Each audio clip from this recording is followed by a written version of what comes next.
Okay, hello everyone. Welcome back to World of Tanks. Here going to do a re-review of the Panzer I. Here we go. So here's my little Panzer I. It's got Berlin written on the side of it there, and it's got one of the EU5 flags on the side of the turret. So we're going to be taking a look at this today because I had a pretty good game which I've already recorded, and I'm going to use that as the gameplay for this. So, having a look here, survivability, 160 hit points is a fair amount, but, well, the Panzer II's got 170 and that's sort of in the medium area. So it's sort of a little bit below medium. It's better than the Light 6, not as good as the Panzer II-D because the Panzer II-D literally has just that going for it. It's less than the T26, more than the Tetrarch, obviously. It's on par with the T1E6, it's better than the T7, it's obviously better than the T1 heavy motor carriage, it's better than the Renault, it's better than the FCM, it's less than the Vickers, and it's less than the Cini, because the Cini does have a fair amount of hit points. So, yeah, sort of in the lower end, but it's still not that bad for Tier 2. The hull armor, however, is bad. 13 all around, and the turret is 14 at the front and 13 all around. With the stock turret, it's the same as well. So yeah, the armor's not great. You're going to bounce some low caliber guns with low penetration. At range, I'm sure you'll also bounce a couple of things, or if they hit at an odd angle like that, then yeah, they'll bounce. But generally, nah, this thing's meant to be bulletproof. It's not meant to be shell-proof. So it's terrible armor. You really have to keep hidden if you get spotted, then anything that hits you will take you down. And autocannons, things like the Light 6, anything with machine guns, things like the T7, the Cini with the 15mm, or 13mm even autocannon, which is the gun that I'm using on it. Even this thing will just rip through your Panzer I like a hot knife through butter. So, yeah, the armor is not great. So survivability is only 3, not that great. However, mobility is decent enough. Only weighs 6 tons with a 100 horsepower engine, meaning that you have a 16.61 horsepower per ton ratio, which is decent enough. 40 kilometers an hour top speed with 15 reverse. It's a blitzkrieg tank. Yeah, you're fairly fast, fairly mobile. The horsepower per ton ratio isn't that great, but it's good enough. If we look at the Panzer II also has the same sort of horsepower per ton ratio, and it also goes the same top speed. So, yeah, not that great, but it's for the weight, it's decent enough. Here indeed is the top engine, the Maybach HL38TR, with a 20% chance of fire and impact. Here's the stock engine, a Krupp, which only has 60 horsepower. So yeah, but the traverse speed on the hull is decent enough. 42 degrees per second, that's good. So yeah, mobility is fairly good. Camo, it does have a fairly good camo rating, almost 20 when stationary and 15 whilst moving, compared to T26, which is less, 16.8 and 13.4. It's better than the Tetrarch, which in and of itself is a fairly small tank, which only has 18.7 and 14.7.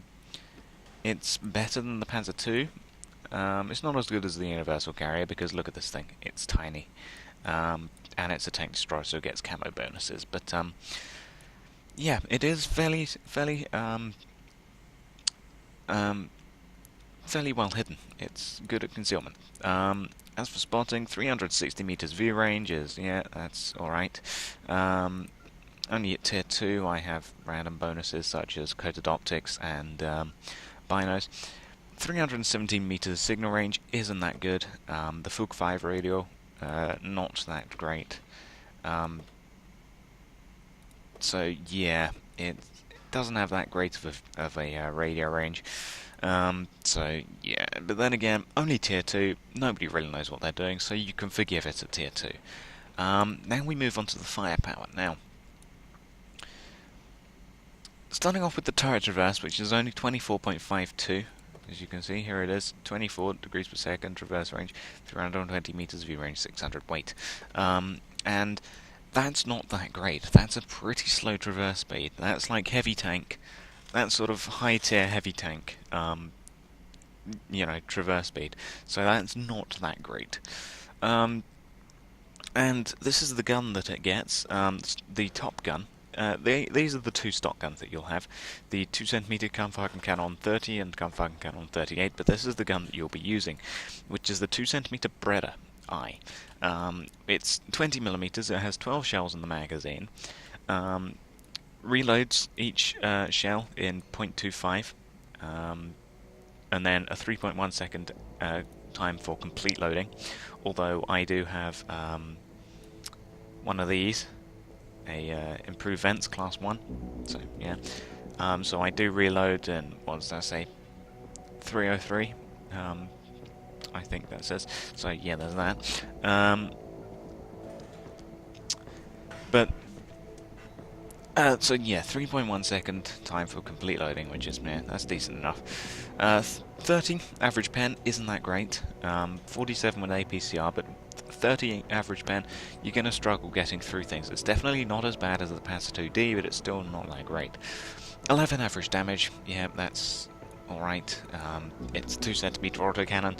If you've used the Panzer II or anything else that has a 2 cm, you will be used to that autocannon sort of average damage. Horribly inaccurate, 0.51, but it does have a decent enough aim time of 1.5 seconds. 40 firing range and 70 kilograms of weight. So overall, it's fairly rapid fire, just not as rapid fire as the Panzer II, with not that great penetration, but I suppose it'll suffice. Horribly inaccurate, but with a good aim time. And it's the gun that you'll be using, but it's tier 2, you won't be have to stick with this thing for very long. Unless you keep it like I did, because it's a Panzer I. So, yeah, with my 100% crew, obviously there's buffs with the improved vents, 1.5 second aim time, 0.5 dispersion, 1,369 average DPM, 3.03 load time, 0.25 for each clip of 3, and 12, I don't know what 12 is. I don't know what the 12 signifies at the end there. Gun depression is decent enough, -10, that's pretty good gun depression. Plus 20, that's good. Those are good gun depression and elevation angles. 124 rate of fire. So yeah, that's all of the base stats here. As for the consumables, yeah, I've gone with the standard consumables. As for these things, you don't get an awful lot of choice down at tier 2 on an autocannon tank. Improved vents, definitely go with, it's an autocannon. Anything with a magazine, you'll definitely want improved vents, get that reload time down, because, magazines, yeah, they're pretty fast at firing, but they have a really long reload once you've used up the magazine. Anyone who's played some high-tier French tank, such as the Batchat, will know that you do have a pretty long magazine reload time once you've fired your shots in quick succession. So, yeah, there's that. Spalliner, no, you don't have the armor to actually warrant this being effective. Camonet you could do, if you go with coated optics and binos like I have, then you could go with a Camonet. Binos and coated optics I've gone with because it's sort of like the Panzer II prototype, so I've sort of gone with these things on there. Enhanced gun lane drive, you don't need it. 1.5 second aim time is pretty good, so you don't need that. And toolbox is always useful, so yeah. So there's your equipment, and finally you've got your crew. It's a crew of 2. The commander is the guy in the turret, your driver is the guy there with his viewport. So, well, your commander is also your gunner, radio operator, and loader. So I've gone with a 6th Sense on my commander. However, you do have a large amount of crew skills that you can go with, such as Safe Stowage in case your ammo rack keeps getting damaged, Adrenaline Rush for quicker magazine loading if you're on less than 10% of your HP, which with autocannons everywhere at tier 2 is probably likely. Intuition, if you're switching between AP and APCR, and I can understand if you do, because 30mm isn't that great. of penetration. Relay, go for that after signal boosting, I would say. Signal boosting, then relay if you really want relay. Call for vengeance if your commander survives, which you may do. Extend view range, definitely going to be useful. Well, not going to be useful, but you may as well. It's only tier 2. Why not? Snapshot, sure.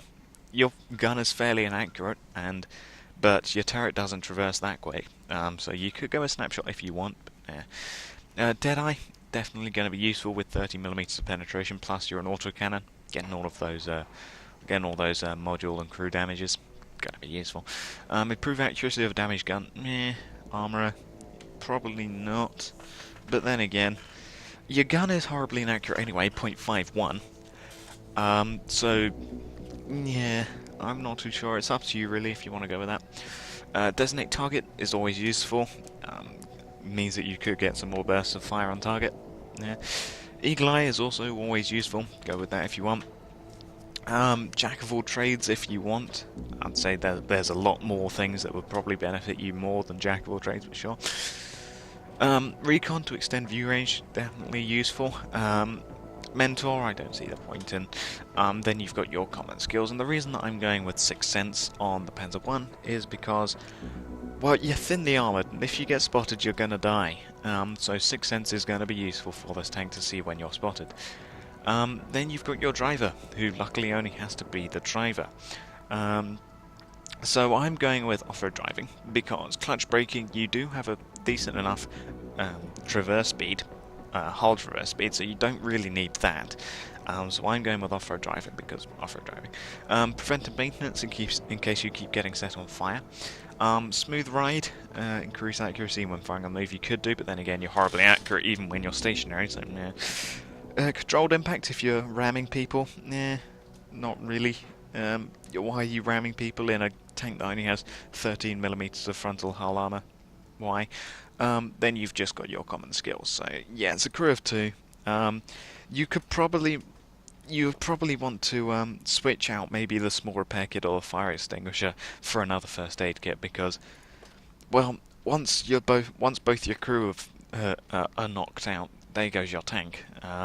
So crew of 2, once one guy goes out, you really need to get them back into the fight, because if the other one is knocked out, then there goes your tank. Even if you have hit points left, you don't have anyone to man your tank. So yeah,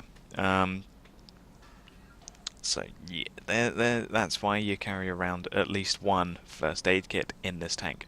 And let me just check, actually, how many scout medals do I have on this? Oh, 9. Okay, 9 patrol duties. Okay, and 10 scout medals. Yeah. Okay. Well, there's that. But yeah, so overall it's a thinly armoured tank. It's not the greatest at tier 2, really. The only reason that you'd want to go for this is if you're going for the 1C.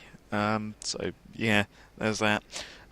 If you want to go 1C, then the Lutch, and then to the Leopard. But then, if you really want to get to the Lutch, then why not just go down the Panzer II and the Panzer IIG line? I mean, the Panzer II is probably the better tank out of these two. But yes, I just got it because it's German. It's a Panzer I. It's a funny looking tank, and I like it. I can use it effectively. But yeah, only if you want to get to the 1C is really the only reason that you'd use the Panzer I, to be honest. As much as I like it, it's not that great. It has decent maneuverability, but it doesn't have that much armor. The gun isn't as great as other tier 2 guns. Yeah, it's not that great of a tank, but I do like it. And I suppose it's all down to personal preference. So yeah, I'll thank you all for watching this Panzer I re-review, and goodbye.